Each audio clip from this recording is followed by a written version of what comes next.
grade, and he has a map test today. So we were working on Europe last night.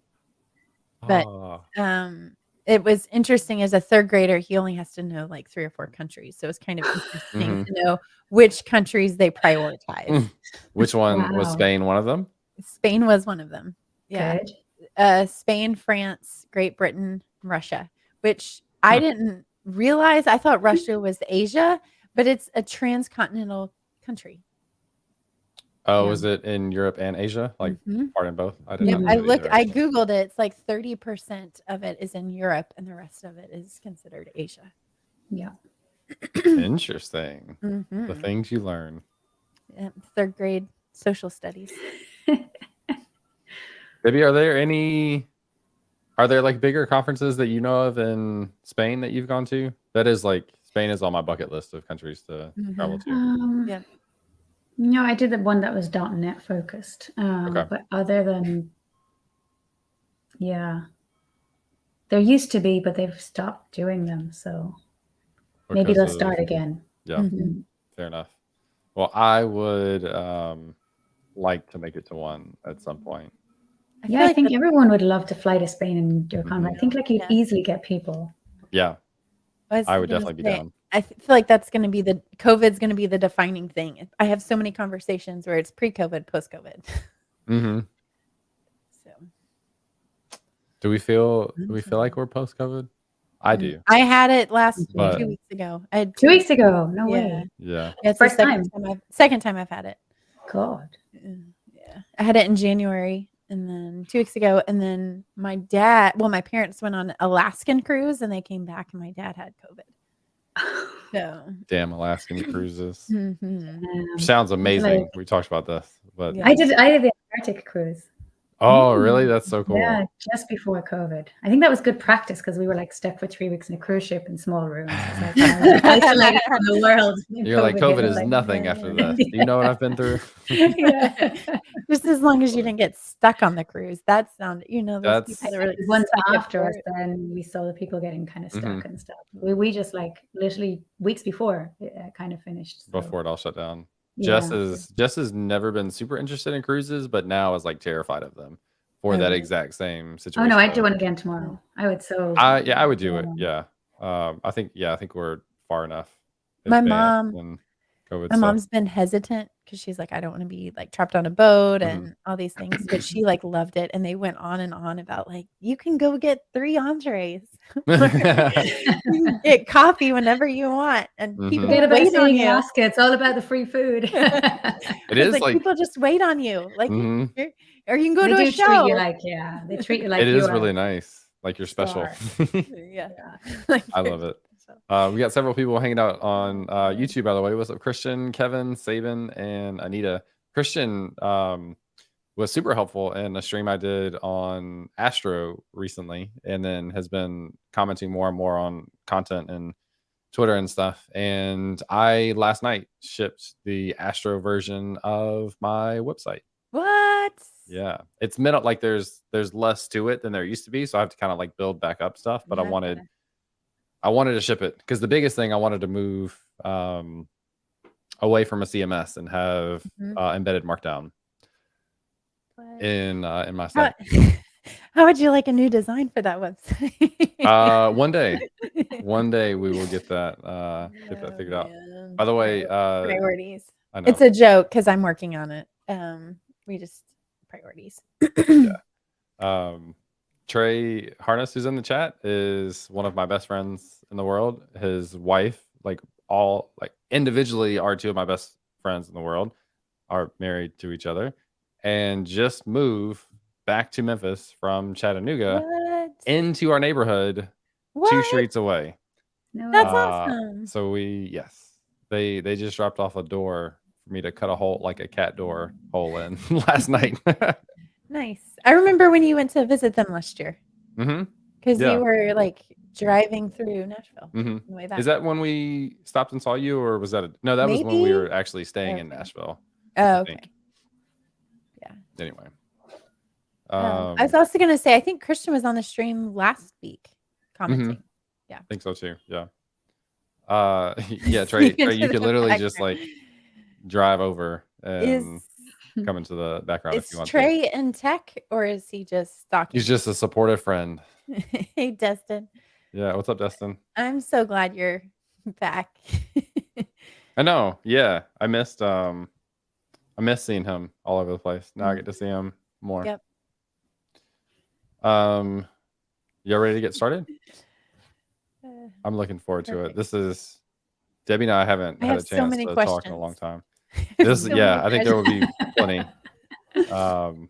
All right, I'll kick it off. Welcome to another episode of Compressed FM, a podcast all about web design and development with a little bit of zest. In today's episode, we are going to talk to Debbie O'Brien about the mystery that is end-to-end testing, specifically with a tool called Playwright. Hey everyone, my name is James Q. Quick, and I am a full-time technical content creator. Hello, my name is Amy Dutton, and I'm the Director of Design at Zeal. And we are joined with two fantastic sponsors in Daily.dev and Hashnode.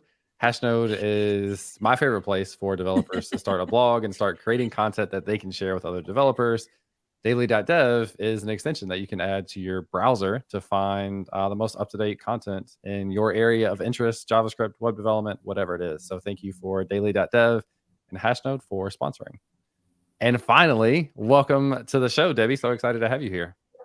Thank you. I was like, oh my God, when am I on? Come on, bring me on. I know we've got to shorten that bit, so it's, or maybe it like builds the drama. I think that's what we're doing. We're like building the suspense. More than a year to have a chat with you, James. I know, yeah. So the like slight background on that, I think we had tried to schedule something and it didn't work out, and then we like forgot to follow up maybe, and then we finally. I think you're just a popular guy. I don't know. Yeah, but we finally got it figured out, and you're on the show. So for people who may not know as much about you as I do you want to tell people a little bit about your background and what you do?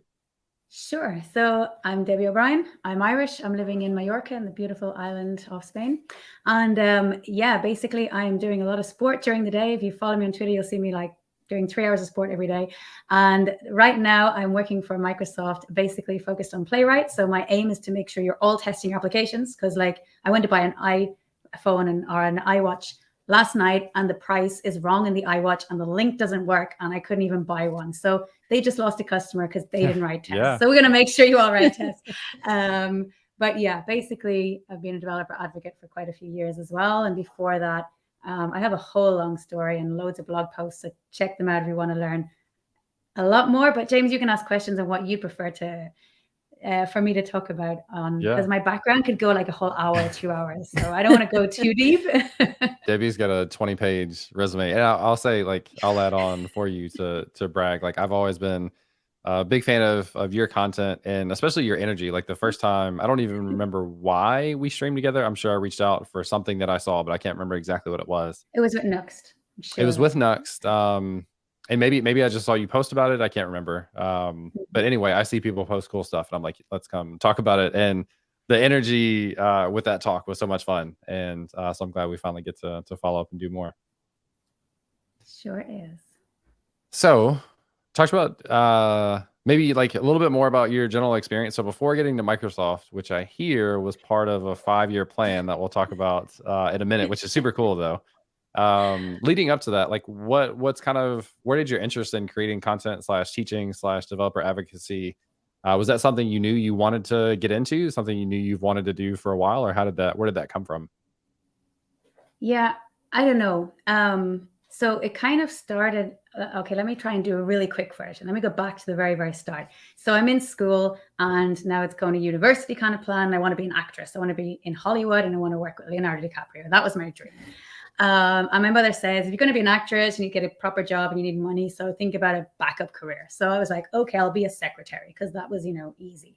So I went to study to be a secretary. And while I'm doing this secretarial course, which is good because I learned to type and languages, but it's very easy.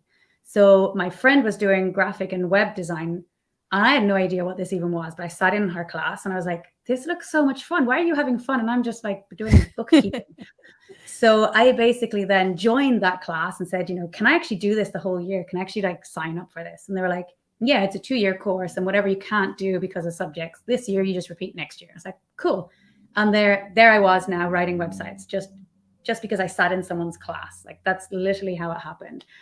And I did get my first job, but this is like 1997, back when the internet was terrible. We didn't even have the internet until the last trimester of the course. So it's like really old school days.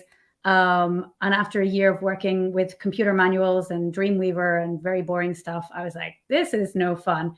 So I went to Mallorca to work on a stage in a hotel as an entertainer, basically entertaining people and having fun, because that was like my kind of actress kind of, area. And I did that for 7 years, 8 years, 9 years, something like that. But I never had a job in the winter, right? You have a job in the summer. So then in the winter, you're unemployed. So I would travel. And after traveling and working in ski resorts, which is great fun, then I found the person who I'm now married to. So I'm now with my husband. And I was like, I can't live in 2 countries. I need to live in one. Oh, what do I do? So while I was on benefits and unemployed, I did some free courses. So then it was like Photoshop and PHP. And then started building websites for local bars, restaurants, fishmongers. I convinced them all they needed websites. Like back in the day when people were like, we don't need a website. Why do we need a website? You need a website. Built them all on Flash as well. So it's great technology, because then that died. And I was like, oh, you need a new website now. They were not impressed. And then like I started getting into some kind of like what I call real jobs. So I worked for a couple of companies as a real front-end developer doing HTML and CSS. But they kept running out of money and I kept getting unemployed. And this was really hard to survive in Mallorca with no money. So I became an English language teacher. So I studied to be the language teacher, like a TEFL course, and then worked in the language schools. So now I'm like an English teacher, and at the weekends I'm building websites for bars and restaurants and taekwondo schools. And it's like, it's no fun. I'm like, I want to just do this full time, right? But nobody would hire me because tech had evolved and I had been like kind of studying like English teaching and doing other stuff. So I hadn't upskilled enough and I couldn't get a job at all because I had no JavaScript. So I had no JavaScript and no React, Vue, Webpack, nothing like that. So every company just said no to me all the time. And I was like, okay, and I'm now old at this stage, right? I'm not this young teenager anymore, right? So I'm like, what am I going to do?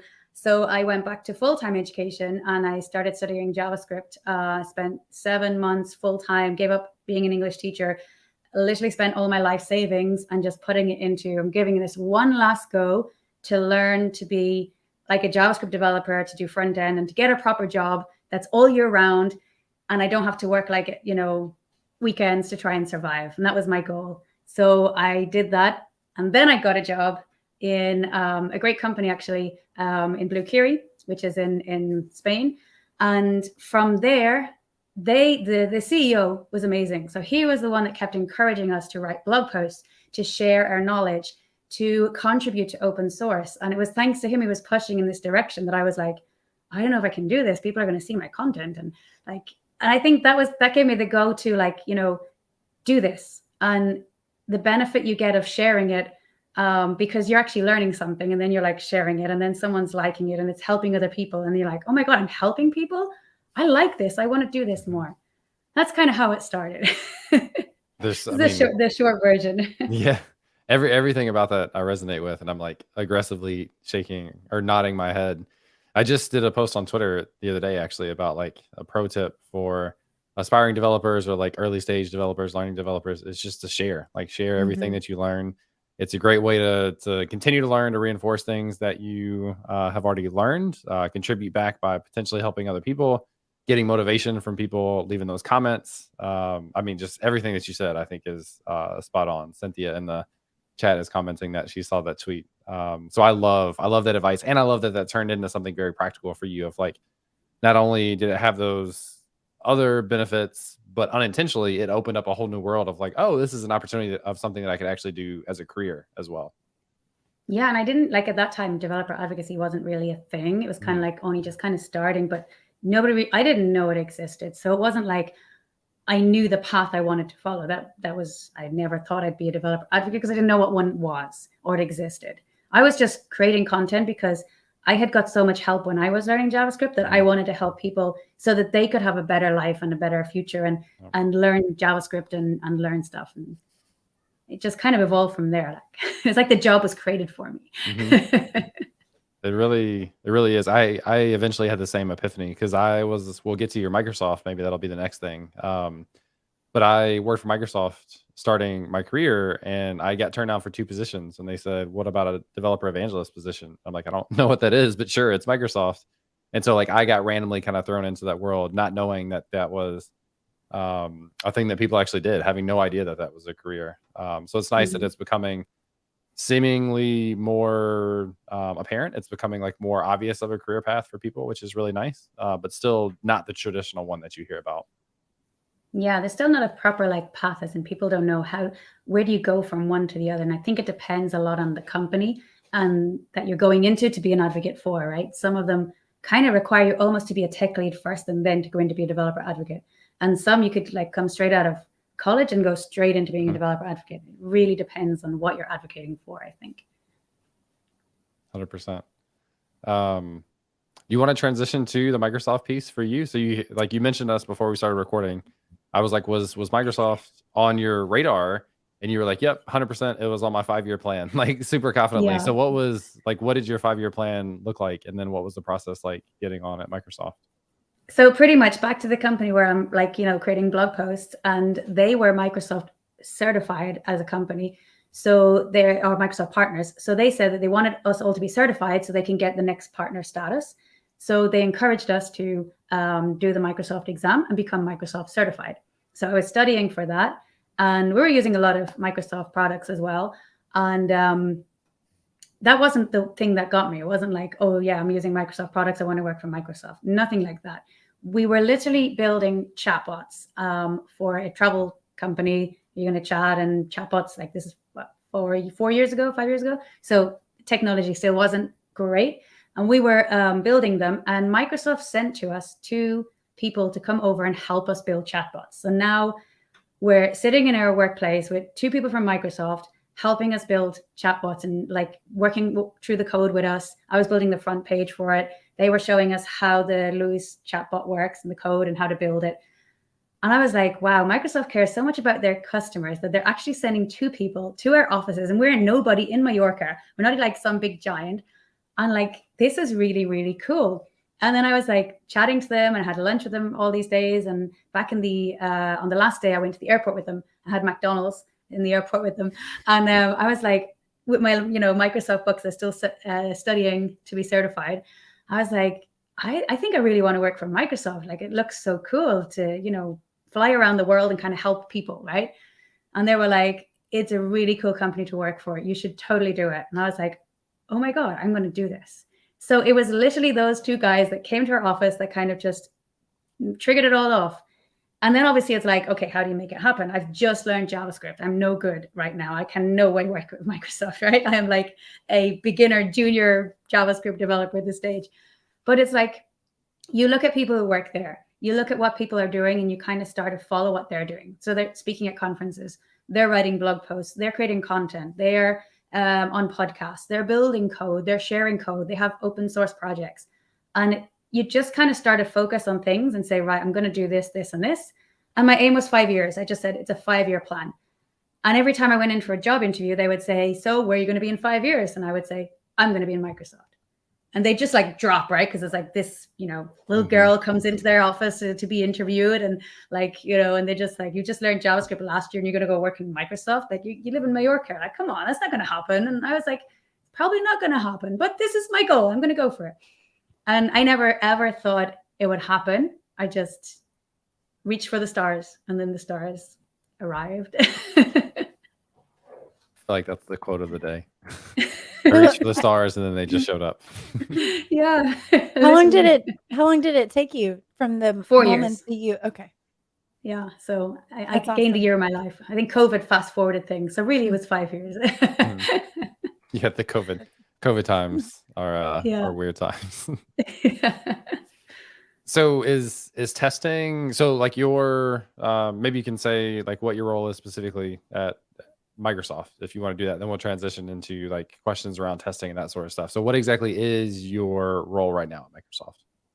Yeah, so it's called senior program manager, right? So it's like, what does that mean? It's like, great question, right? But it's literally like advocating. So it's just another name. But kind of maybe a little bit more because I'm responsible for other things as opposed to just advocating, right? But mainly like my job is to work on the community team to help build the community around Playwright. So anything that is involved in making sure that there's good content out there. So, YouTube videos, workshops, courses, blog posts, documentation, of course, super important. And like even just inside Microsoft, there's so many people, there's so many teams, making sure they're aware that Playwright exists. And then globally, making sure everyone knows Playwright exists. Then you choose, do you want to work for do you want to use Playwright? Do you not want to use Playwright? But it exists, how it works, and getting feedback from people as well, as in like, what are their pain points? Why are they not using it? How can we fix it? How can we make that better? How can we bring that back to the engineering team and say like, hey, people are loving this, but they're missing this. And that's mainly kind of the main kind of role. And trying to just like, I organize myself to make sure that all that happens and work very closely with the engineering team. But there's a lot to do. It's like a never ending battle of like, oh my God, I have like 5 years work just ahead of me without even like having anything else coming on top of it, I guess that's so it is cool. A good place to be when you've got plenty of things to work on in your backlog. I feel like Amy and I share this like unending backlog of ideas and things that we want to work on, which is overwhelming, but also just you always have something to do. So there's never a dull moment, I guess. And the thing is, like, I was hired for this role, but I am not a testing expert.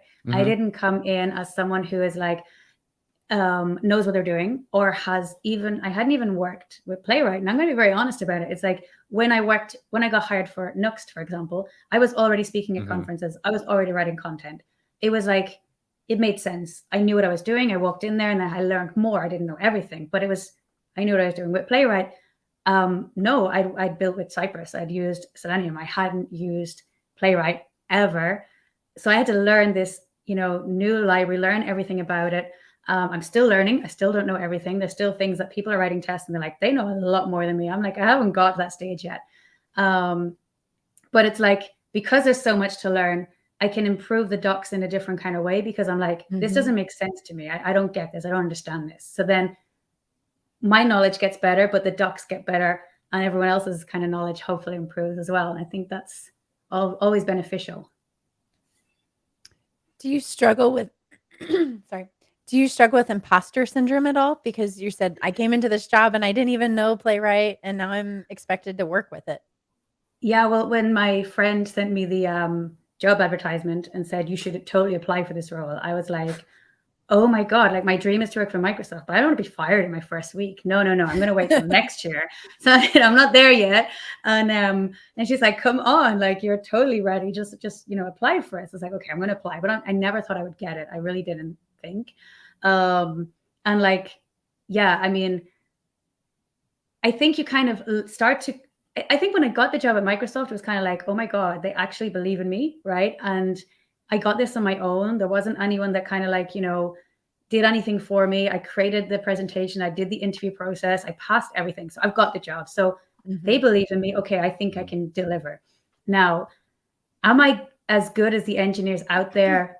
No. And the thing is, I think the good thing about the last couple of jobs I worked with some very, very clever people, right? The creators of Nuxt, for example, absolutely amazing. Even the creators of Bit, absolutely amazing engineers. So I can't compare myself to them. They're on a different level. So I don't compare myself to the engineers of Playwright because they're just like, wow, like up there, right? And I'm nowhere near. But I'm not an engineer. I'm good at speaking. I'm good at this. This is what I'm good at. So if I kind of know what I'm good at, then I can kind of like say, okay, imposter syndrome. Yes, I don't know everything. But also, I walked into this job interview telling them I don't know everything.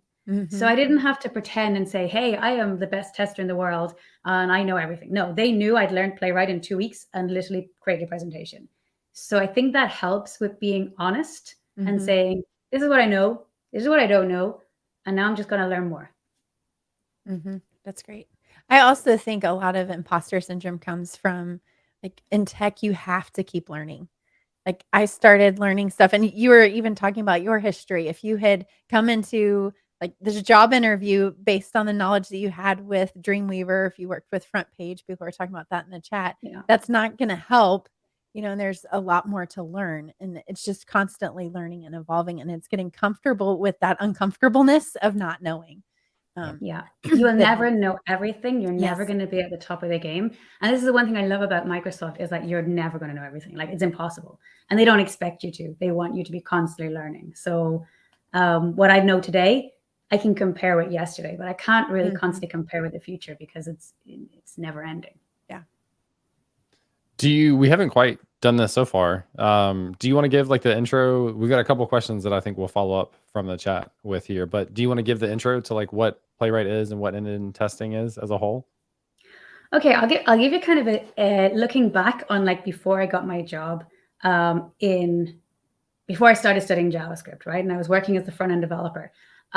We were working on something that's similar to Airbnb, right? A property kind of thing, but instead of Airbnb for renting, it was for selling properties. So massive scale, lots of money kind of being involved. And we would test the application every Friday.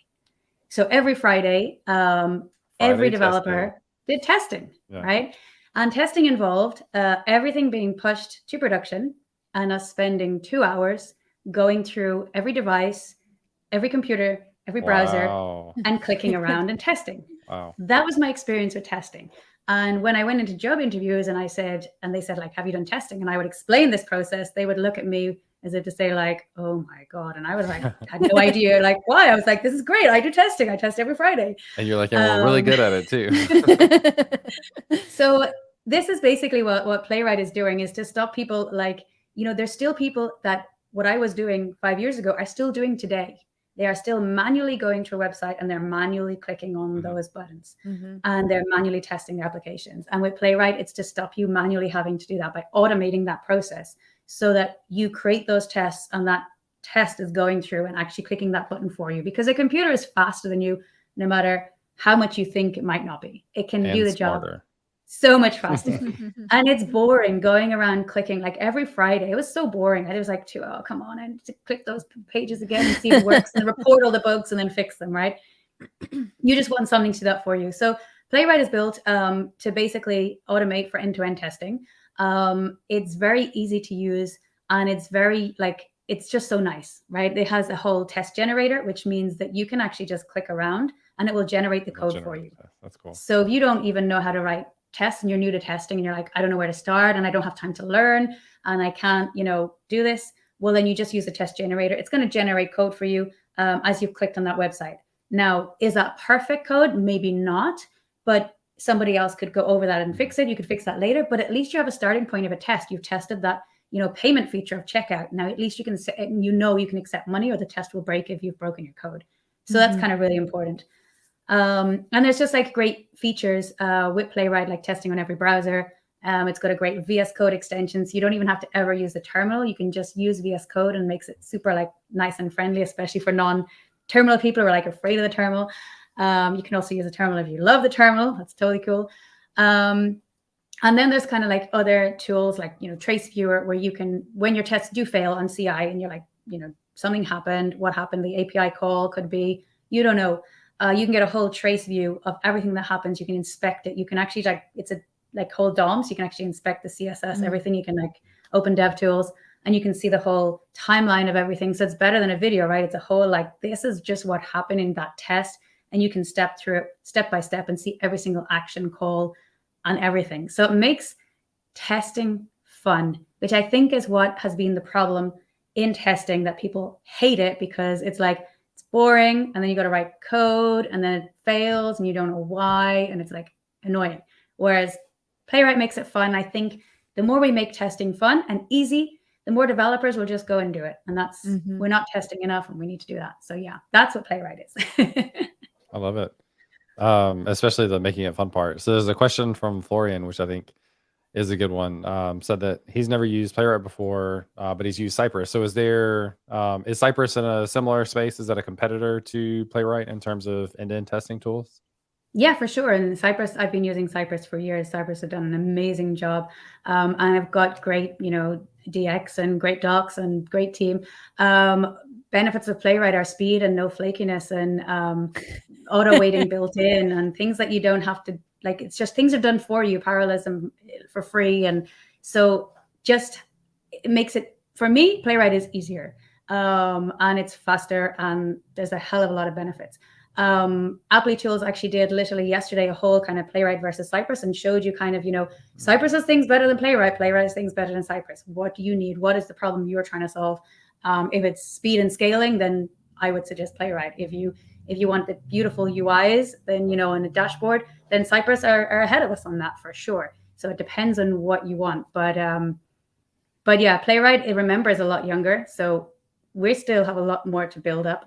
We're climbing very, very high at a very, very steep rate. And Playwright's just getting better and better. And just the whole VS Code integration, everything that's being built around it is just insane. So I would definitely check it out if you haven't already. And if you have problems with scaling or running tests and tests are slow, or if you have flaky tests, you need to see Playwright for sure.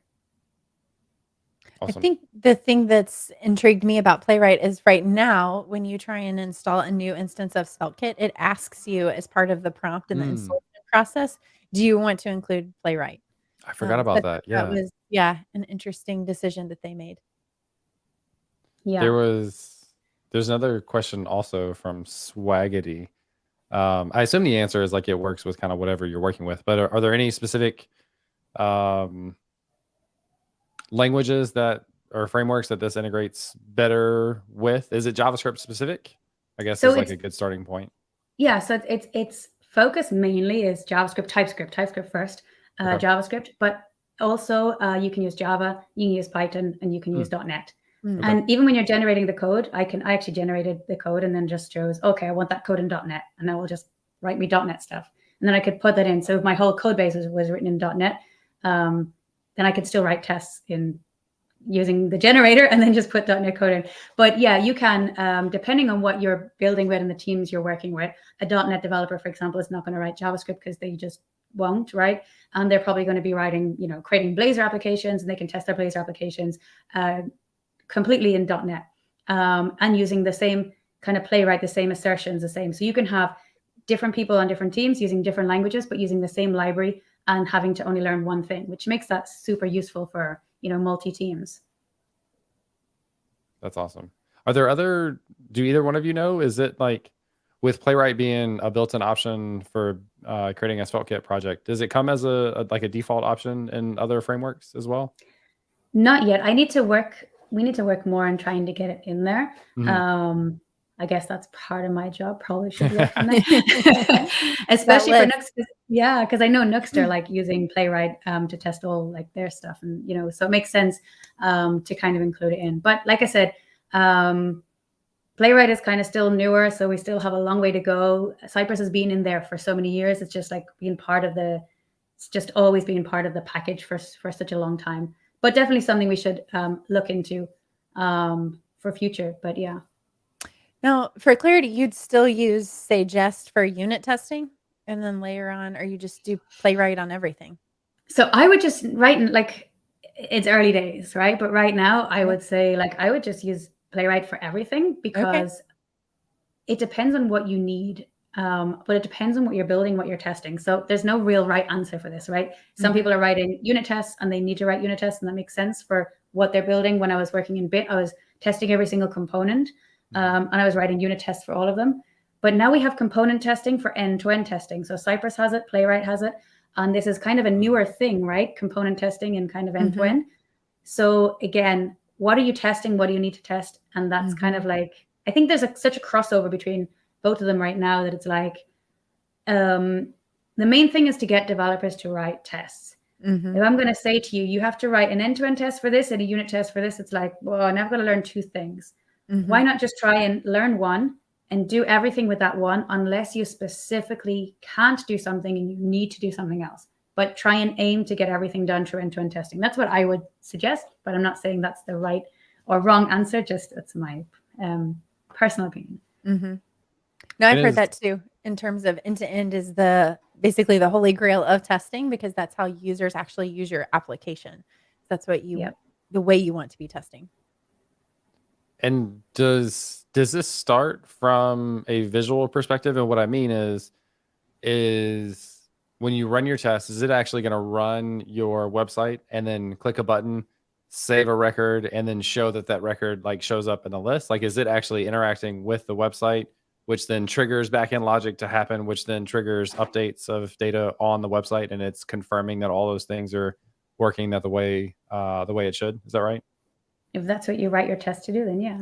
Okay. I mean, you have to write the code or generate it. You can use the test generator to help you generate the code, but yes.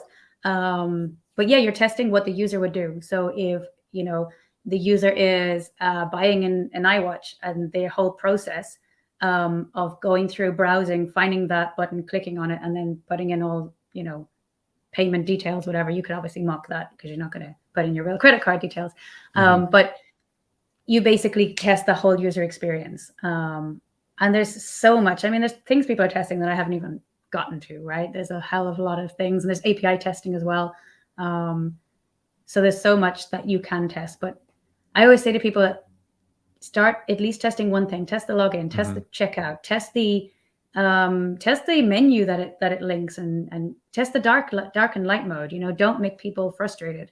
If there's a price on the page, check that it should be, you know, a currency price and not XXX like I saw the other day on a website that I tweeted about, right? Yeah, that's great. And I guess the thing I was differentiating between was there being that visual aspect versus what would be the traditional unit test type thing in JavaScript with something like Jest, where it's like, here's a function, no UI, no component, call the function, get the same return. But we're at like the level on top of that, the deeper, more integrated end-to-end level of testing. There was a question. Can you add a little bit more to what component testing looks like with Playwright? Like what does the setup look like? How is it different than your regular end-to-end tests?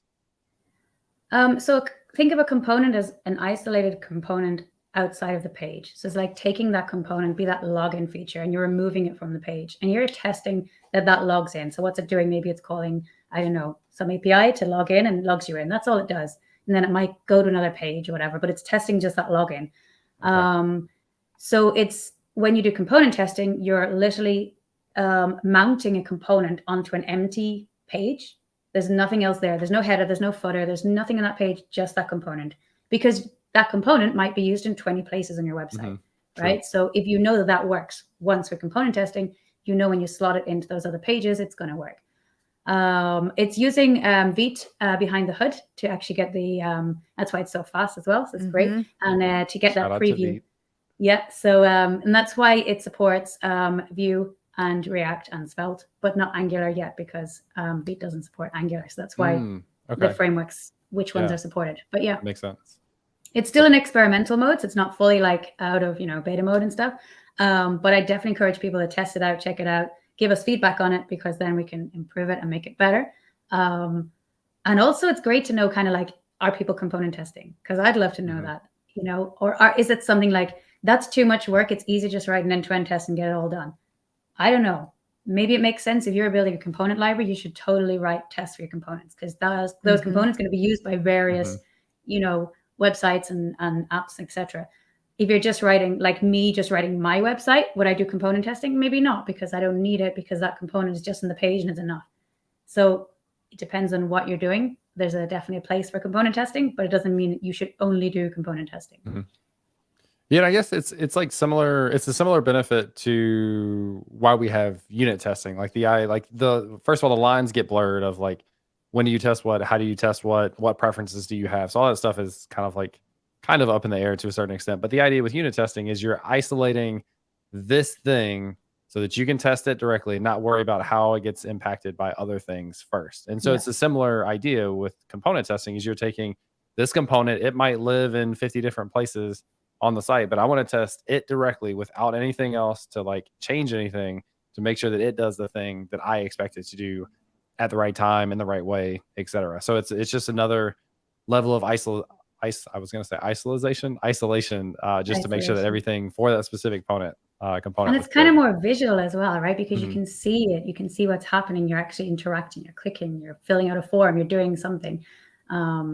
Whereas with unit testing, you're just reading code and just writing code. So it's like, it's not as visual.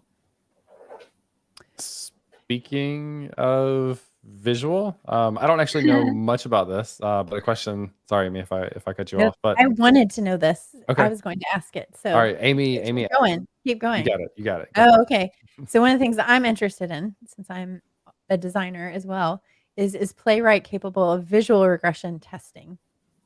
So as far as I know, yes, but I haven't done anything to do with it or even looked at the docs on it. So Okay. I don't have much information for you except like, read the documentation. But there are teams that are doing stuff. I have heard of people doing stuff with it, but I haven't dived into it yet.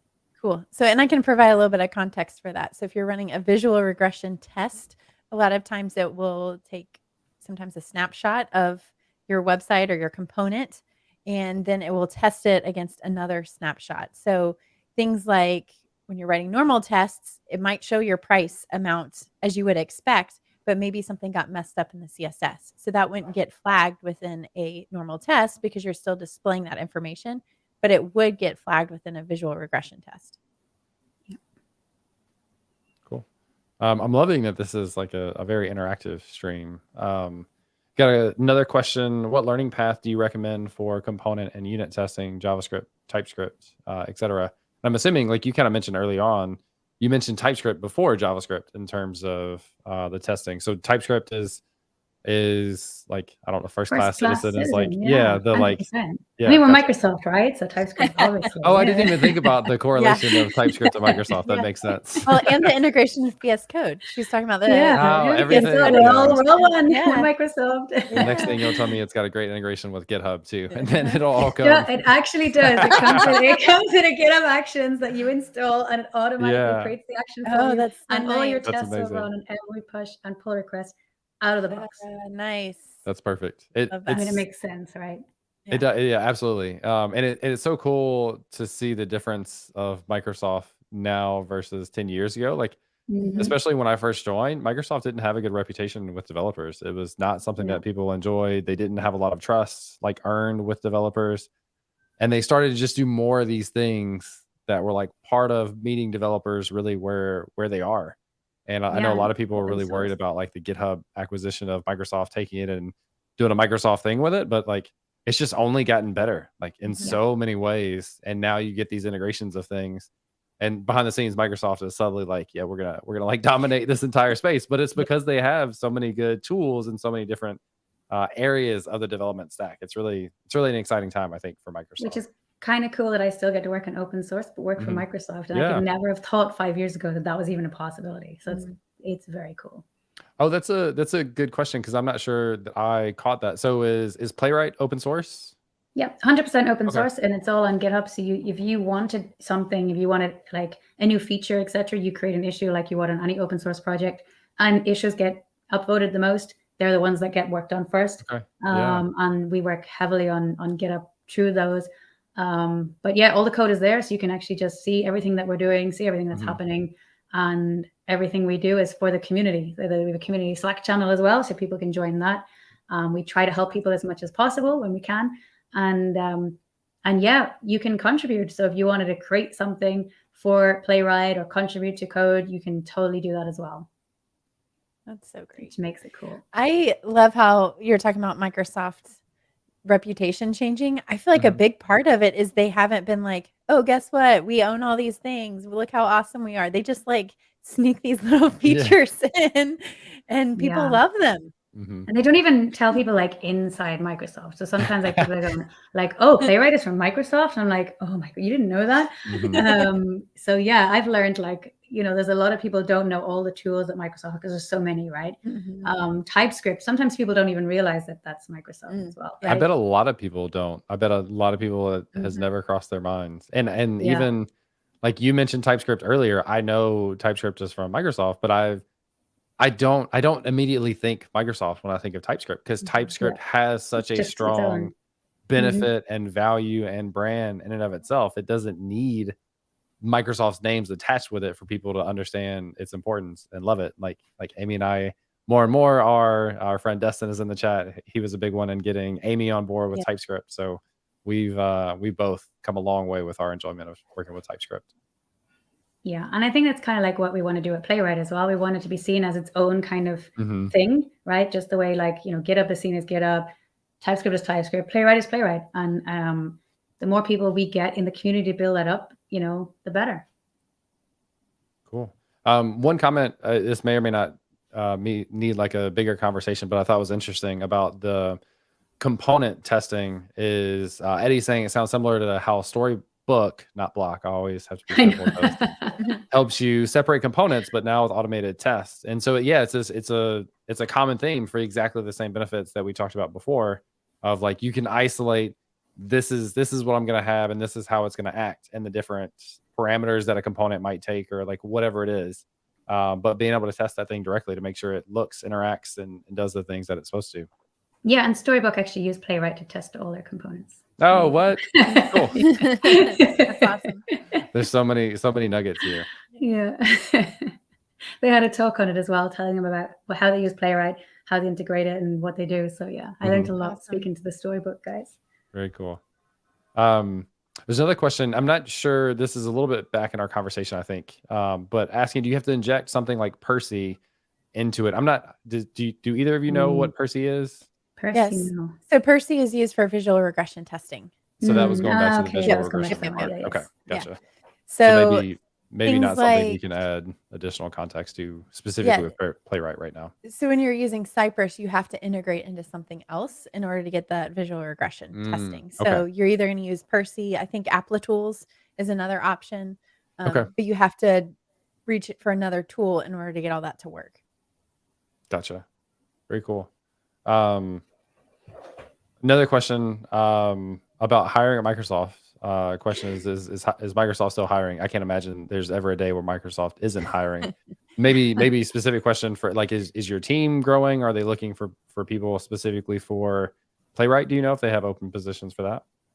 No, for Playwright at the moment, I wish. Oh my God, because I have so much work. I'd love to take someone on to help me out, right? I know there's plans on kind of like, a similar role to me to kind of do similar for maybe VS Code or TypeScript and things like that. But I don't know exactly, like they're just kind of ideas, right? I don't know what is actually out there, but there's a whole website with all the jobs. And it's basically like I applied as a normal person would through an application process, right? So that's how, like someone sent me the application and said like, hey, look at this job. I think you'd be good at this. And I was like, oh my God, no, I won't. But then you fill out that whole thing. So basically that's what I suggest you do is go to the website and check the openings, check what's there, and then kind of fill everything out depending on what job you are looking for, what area you want to work in. Love it. Amy and I just at the exact same time posted the link to the Microsoft careers page in the chat. You beat That's me great. to the Twitch side, or Yeah. no, the YouTube side. The YouTube one, yeah. Cool.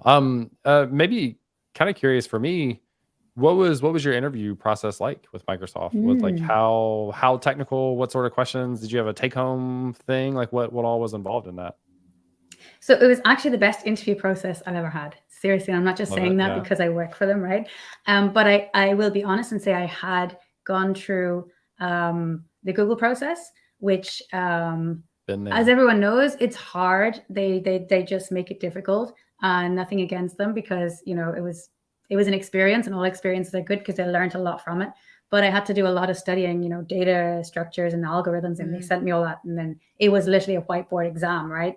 So I left the Google interview process, and I'd literally just got the no from Google because I didn't do well, but I knew I didn't do well. I was like, my whole brain stopped working. I had no syntax highlighting. I didn't know what I was doing. I was like, oh, this is not how I code. This is not how I do things. And they were like, yeah, just reapply in 6 months. We really want you to do well, and blah, blah. And I was like, okay, I'm never applying for another job ever again.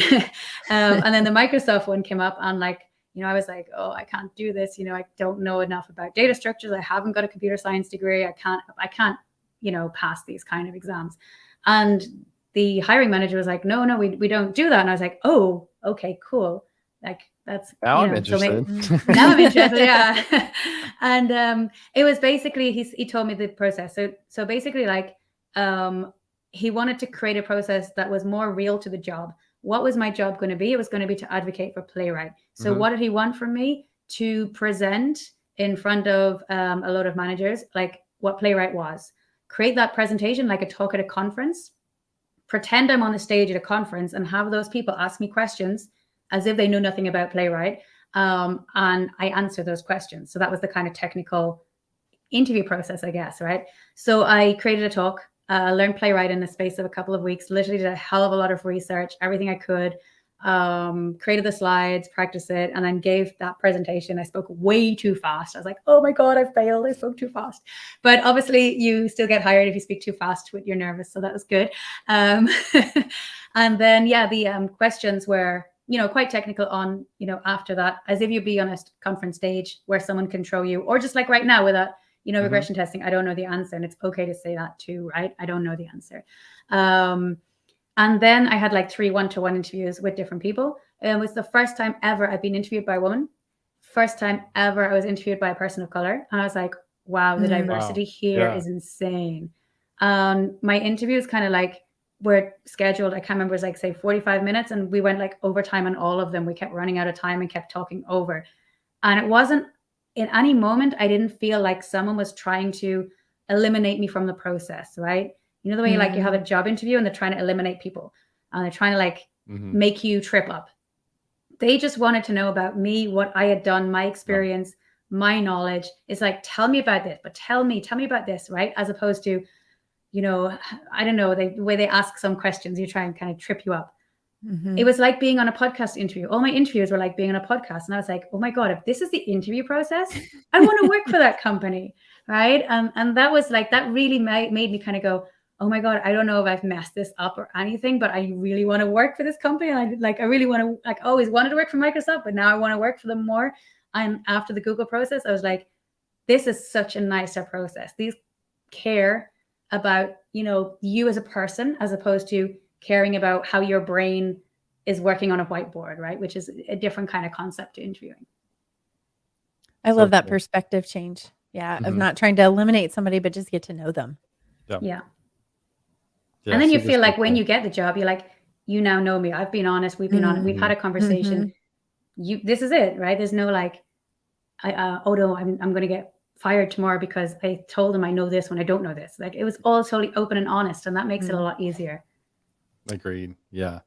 It makes a big difference. And especially cool, like thinking already that you wanted to work for a company and then getting to interact with them and then like reassuring that thought. And you mentioned diversity. This is going to be like, I don't know a great way to phrase this question, but someone kind of mentioned this before, just the idea of like needing more women in tech. And I think like, I look at you as one of those like strong voices and experience levels for women in tech. Is that something that you think about, like just having visibility for other like earlier stage women in tech who maybe question their ability to have like impact and positively influence others? Like, again, kind of a vague random question, but is that something that you think about, like your path being beneficial for so many other people that like want to progress in their careers as women in tech? I guess it is, although I don't think I'm like, big enough to be known, to be found by people. So it's like kind of, if people follow me and find it, then maybe, yeah, it does inspire and help others. But there's a lot of other women out there who have such big followers that like, they're kind of like, seen. But I have like a video that was recorded literally 4 years ago when I was studying JavaScript. And it was about like, I didn't think I was going to make it. And it was like, never give up. And they recorded this video at that time when I didn't even know if I was going to get a job, if it was going to work out. And that video has like more than 100,000 views. Oh, cool. It's from Open Classrooms. And so many people have come back to me and said, thanks to watching that video, they gave it a go and they said, okay, I'm going to start. So I always kind of, I never really thought about like the getting to somewhere, but always thought about like, hey, look, if I can do it, if I can, give up my job and go back to studying and learning JavaScript, and like, I'm going to be honest, I'm 43 right now. I'm not young, right? So I was like, 38, 39, or 38. I don't know. I can't do maths, but yeah, 38 when I started like studying again. Right. And that's kind of like at the age of like, people think, oh, it's too late. My career's over. I can't do this. And actually you so can. So it doesn't matter at what age you are in your career. You can actually just kind of start again and do that. And I mean, I was always the only woman ever in every company I worked in, especially in Mallorca, in developing, right? Some people were in design, but in actual coding, except for the last couple of companies. And it started getting, women started to become, part of the workforce. but I was never ever interviewed by a woman. I've never seen a woman in a managerial position in the jobs I have been in Spain or the places I've interviewed for in Spain. Could be a Spanish thing, could be an all world thing. Sometimes you don't know. I do a lot of sport. Sometimes I'm the only woman who's going cycling. Sometimes I'm the only woman at a taekwondo competition, right? You know, these things happen, right? So it's not just in tech. I think it's in a general thing because women are kind of, a lot of women are, you know, at home with children, and that's still there.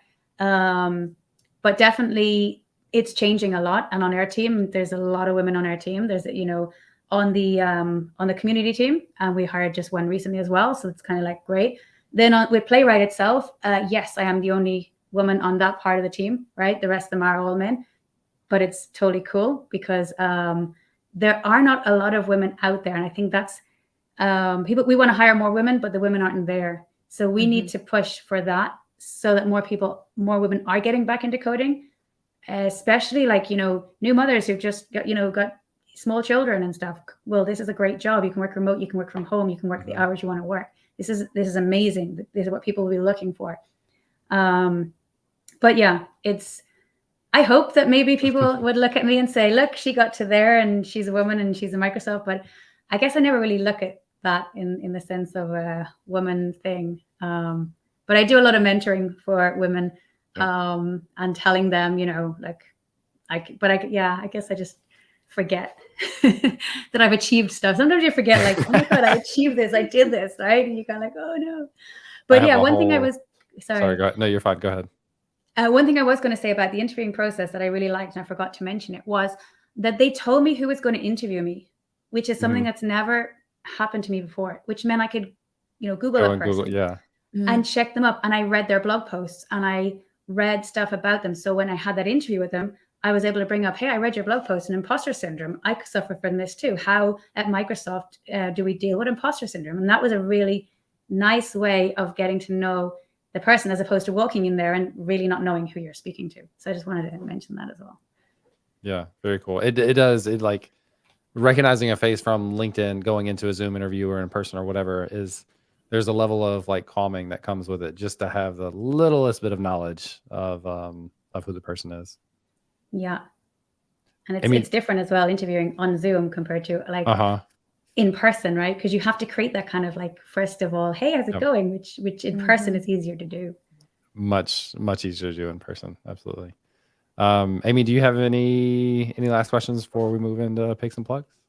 My biggest question was around visual regression testing. So got that answered. Cool. Sweet. So we do a section called picks and plugs where a pick is something that you've used, bought, watched, listened to, whatever it is that you've enjoyed recently that you want to share with people, and then something that you want to plug for yourself or a community that you're involved in. Debbie, do you have a pick and a plug that you want to share? I do. Yes. You want me to go first? Yeah, do it. Okay, so I'm going to like go totally off track and you're going to think I'm totally weird. But you're going to get to know, you're going to get to know the real me. So yesterday, because my, I don't know if you call it the same in America, but my like hob, for cooking on, right? Call it hob. Yeah. An island? So what? Is it an island? An island. I like stovetop?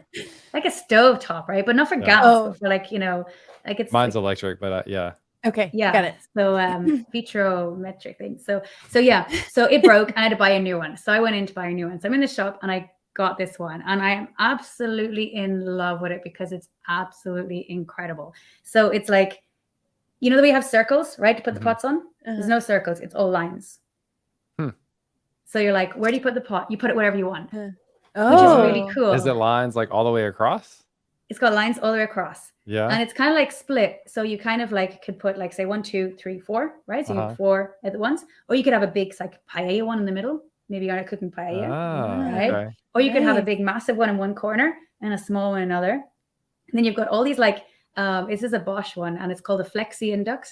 So you got all these kind of controls, which is totally digital, right? So you can like click on one, you're going to go, I'm going to fry something, right? What kind of temperature do I want the oil? And it's going to like know which temperature you want. So you click on that one and it's going to like, you know, keep it at say doing fries, right? So it's going to like 190 degrees or whatever. And you click on that one.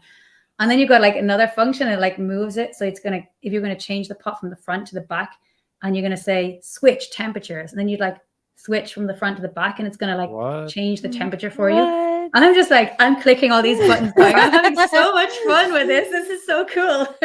I wonder if they have testing for it.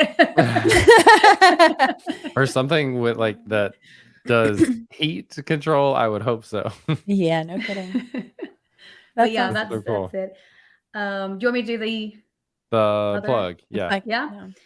So I wrote a tweet literally yesterday that you should all follow, and it's basically on the new VS Code extension features for Playwright, and it's really cool because you can literally like obviously install Playwright directly from VS Code, use Playwright without actually ever opening the terminal. You can run the tests, but there's now these new features where you can show the browsers, so you can actually click the button and browsers will pop up and it will like run through everything, so you can see what's happening, which is kind of cool if you're testing light mode and dark mode, so you can really see, it did change the dark mode, it did change the light mode.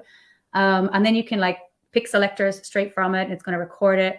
You can record your test using the test generator, so you can actually like, click that, and you haven't even opened the terminal at all, and you've done all this stuff right from VS Code. Live debugging as well. So check out my tweet on that. And I would love everyone to just like, it takes like 2.5 minutes, I think, to actually like install that and run your first test. So if you have 2.5 minutes of your life, just dedicate it to testing out Playwright and tell me what you think. I love it. I added a link to the tweet in the chat, and then we'll include a link to the tweet in the show notes as well, so people can find that later on. You beat me to it.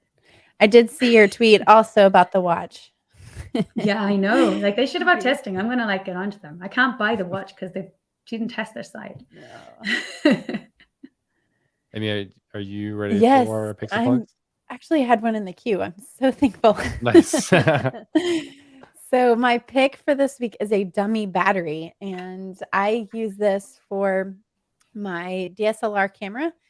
Actually, this is mirrorless, but what it does is it means that you're not having to go through batteries. It's like a fake battery that you plug into your camera, and then you can plug it into an outlet so that it's running with electricity. It also keeps your camera cool, so it doesn't overheat if you have it going for an extended period of time. So I can send you the one that I have for my camera. I don't know how helpful that'll be because it's for my camera, which is a Nikon, but most cameras have that as an option. And the ones that I've bought are not even like, they're made for my camera, but it's not like a Nikon brand. And I've still had a lot of success with them. So check out a dummy battery. Yep. For my plug, I'm going to plug the Learn, Build, Teach Discord community. I said that wrong. Actually, I'm going to say that again for the actual recording. For my plug, I'm going to plug the Learn, Build, Teach Discord community, which is part of the Discord server that James runs. It's a great place to get connected with other people. If you have questions, a great place to ask them and get answers. Whether you're new to coding or you've been around for a while, it's a great place to connect with other people. So definitely check it out. If you go to learnbuildteach.com, it will redirect you to the Discord server. Sweet. For my pick, this is not anything super specific, but I just ordered one from Amazon that'll be in tomorrow to help me with, I can't remember if I mentioned this before we started recording or not, but Jess is out of town for the week or 10 days, and I gave myself a project, and I'm doing built-in seating in our kitchen, like eat-in kitchen, which is the biggest DIY project I've ever taken on. I've spent like 12 hours probably or so working on it so far, maybe more over this week. It's been a ton of fun, but I find myself like going back and forth between outside to cut something and inside to measure it and see if it fits, etc. And I'm trying to carry like a tape measure and a pencil and a square and all these things. And anyway, so I ordered a tool belt so I can clip on the tool belt, put the hammer, tape measure, pencils. I ordered some extra pencils too because I can never find any. And all the things with me and carry those around. So nothing specific, but if you're doing any like DIY stuff, it is helpful to have something to help you carry some of the smaller tools around with you as you go back and forth between wherever the different places are that you're going. And then for my plug, I'm going to do a specific video on YouTube. So for Compressed FM, I started working on some automation for cover images, and I did an endpoint that will listen for updates from Sanity for episodes. This is like maybe broken behind the scenes and we haven't quite fixed it, but in theory it works. But it'll listen for updates from Sanity as we create a new episode or edit an episode. It will take the information for the guest and the title and the guest's image and then create a cover image for it automatically using Cloudinary. So I did a video just recently on my YouTube channel of kind of walking through how to dynamically, programmatically generate images with text overlays and image overlays using Cloudinary, which is a ton of fun. So you can find that on my YouTube channel at James Q Quick. I need to check that video. Also, I had a lot of fun with it. Yeah. Yeah. James Q Belt Quick. That's my new, that's definitely my new name. So my comments in Cloudinary is another cool company. Absolutely agree. Cut twice, measure once. Yes. Tool belt pics, or it didn't happen. I'll take a picture when I actually get the tool belt like tomorrow. But anyway. Cool. One day I'll get better about looking about this beforehand. By the way, this will be published as episode 98. We're going to record next week at Magnolia JS. Our live episode will be published as episode 100. So we're going to be recording our 100th episode next week, which is pretty cool. That'll be fun. If it goes wrong, you're like, I know. We'll see. It should be fun. And you're both in person, like you're like, whoa, you're an actual person. How does this work? Yeah, only like seen maybe James it'll be in super person weird. once. Yeah. Yeah. For like an hour and a half. And Maybe it'll be weird. my children were around. And then we get to go to we don't like fly together, but we're going to London together for front end modern front ends live, which will be fun. So we get to hang out there. Nice. 4-hour workshop. Which got to figure that out. You can teach Playwright. There you go. That's what it is. We could. Definitely could. Who is our next episode? I think is with Jacob Stordahl. Is that like right? Yep. What is the topic for that one? Sorry. Oh, it's spelled in third-party JavaScript. Love it. All right. That is going to wrap it up for this episode of Compressed FM. And the next guest episode, we're going to talk to Jacob Stordahl about Svelte and third-party JavaScript. So looking forward to that. Nice. Debbie, make sure you bring up Playwright when Playwright. Svelte Yes. Svelte. We're going to talk about Svelte, Playwright, and third-party JavaScript. But yeah, Debbie, thank you for joining us. Cool. Thank you so much, both of you. Hopefully see you soon and then like in Spain. Yes, right. in real life. All right, that'll be the end of official. We're still live, but that'll be the end of the podcast for editing. Nice. Here, let's take a picture. Let me take a picture. Yay. Oh, we haven't been doing that, have we? I did it a couple times. Without me knowing? No, you knew. I think. We haven't done that in forever. Just smile. Okay. Got it. Cool.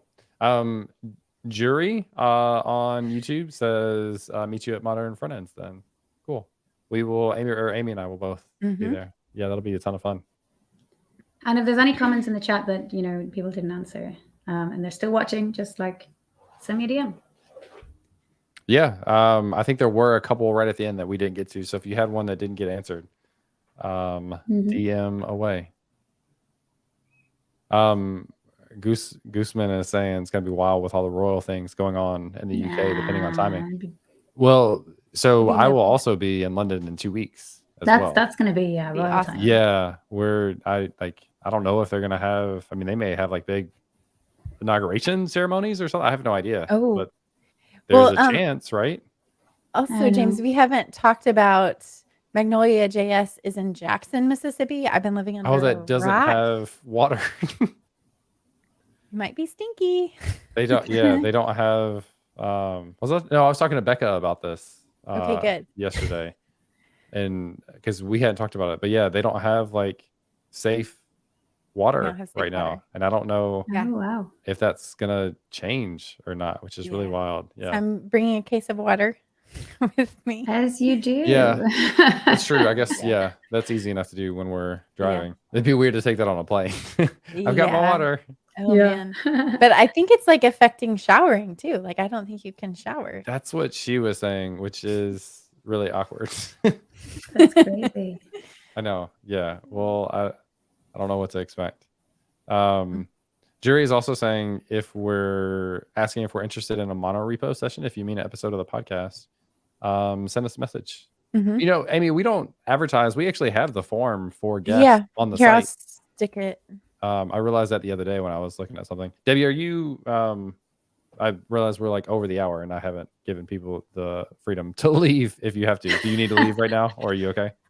I should leave in a few minutes. Okay. Yeah, you're told whenever you're ready. Feel free to leave. Sorry. Okay. I try to be cognizant of time, and then I forget. I'm gonna have to tap out in a second as well. But I'm trying to find that link for you. Cool. Yeah, if you want to share that, then we can call it a day. Voss shower. It won't be a Voss shower. It'll be a Kirkland water shower for me. The cheaper thing of water. So James, when are you going to start writing tests with Playwright? Here's my question for you. It's a list of a bunch of things that I 2.5 minutes. have in a backlog. 2.5 minutes. 2.5 minutes. Yeah. Yeah, it's one of the downsides of doing what we do with content is a lot of times we don't get to the more realistic things that have to be there in like bigger applications or like real world applications, because you do a lot of like intro tutorials and stuff. Not to say that like an intro Playwright and other testing stuff would be useful as well, but I'll add it to the list of things. Cool. Sweet. Be nice to see a tutorial from you. I know. Yeah. Feel free to bug me about it if you don't see it after a little while. Yeah.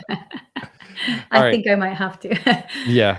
I'll be ready for it. Cool. Cool. Anyone on mute for I don't know why, but I have dogs running around. Okay. I just didn't want it to no worries. be in the back. I'm interested to look into it, especially since Spelt Kit started shipping with it by default. That seems that'll be like a no-brainer. Yeah, that makes sense too. Cool. All right, we'll call it. Debbie, thanks again for hanging out with us. I enjoyed it. It's great to see you. Thanks everyone in the chat for hanging out and asking all the questions. This was a really good, like interactive session with questions. So that was a lot of fun. So we'll go ahead and call it, and we'll see everybody next time.